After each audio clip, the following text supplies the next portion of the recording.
Dozens of aircraft, I told him, landed in Britain just now, a few hours after he learned about the deployment of a Russian fleet of warships to the North Atlantic. After the pursuit of a Russian oil tanker by a United States Coast Guard vessel, the United States is transferring dozens of aircraft to the United Kingdom.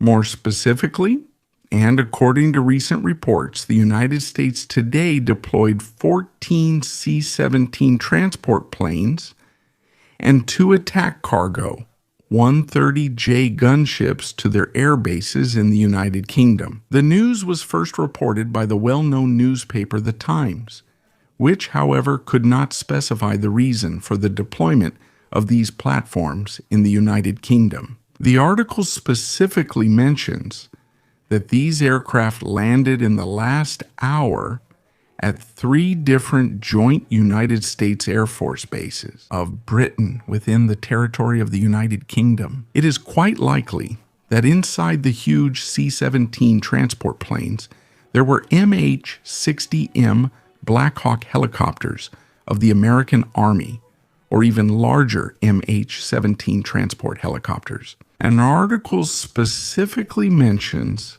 that these United Kingdom aircraft, as stated in the article, were carrying American Army helicopters.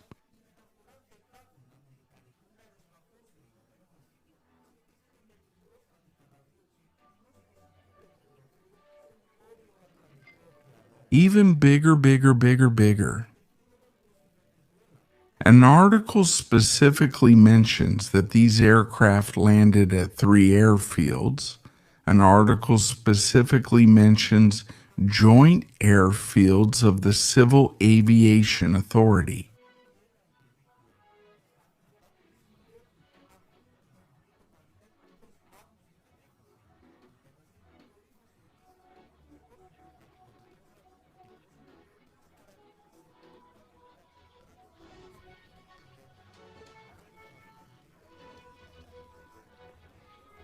Britain, territory of the United Kingdom, in the Caribbean Sea. That was the video.